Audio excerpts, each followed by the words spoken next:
மறைந்தும் மறையாமல் நம்முடைய உள்ளத்திலே ஊனோடு உதிரத்தோடு இரண்டர கலந்து வாழ்ந்து கொண்டிருக்கக்கூடிய முத்தமிழறிஞர் கலைஞர் அவர்களின் நினைவிட திறப்பின் அடையாளமான கல்வெட்டினை திறந்து வைக்கும்படி மாண்புமிகு தமிழ்நாடு முதலமைச்சர் அவர்களை அன்புடன் கேட்டுக்கொள்கிறோம்.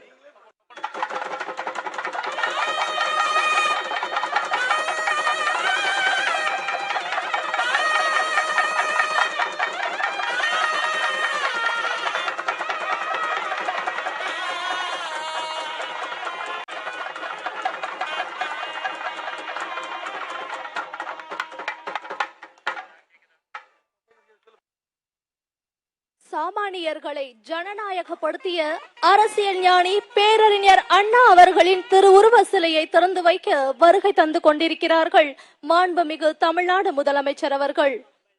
சாமானியர்களை ஜனநாயகப்படுத்திய அரசியல் ஞானி பேரறிஞர் அண்ணா அவர்களின் திருவுருவ சிலையை திறந்து வைக்க வருகை தந்து கொண்டிருக்கிறார்கள் மாண்புமிகு தமிழ்நாடு முதலமைச்சர் அவர்கள்.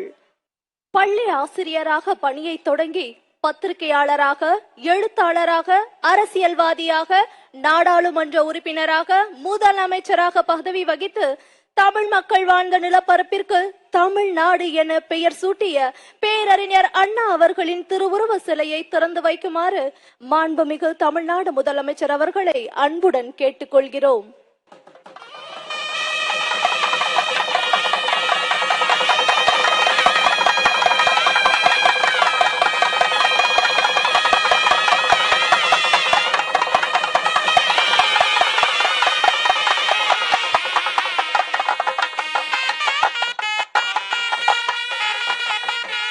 சுயமரியாதை கொள்கைகளை ஆட்சி கட்டிலில் அமர்த்திய ஆற்றல் மிக்க தலைவர் பேரறிஞர் அண்ணா அவர்களின் திருவுருவ சிலைக்கு மாண்புமிகு முதலமைச்சர் அவர்கள் மலர் தூவி மரியாதை செலுத்துகிறார்கள். மாண்புமிகு முதலமைச்சர் அவர்களும் மாண்புமிகு அமைச்சர் பெருமக்களும் பேரறிஞர் அண்ணா அவர்களின் திருவுருவ சிலையுடன் புகைப்படம் எடுத்துக்கொள்ளும் தருணம் இது.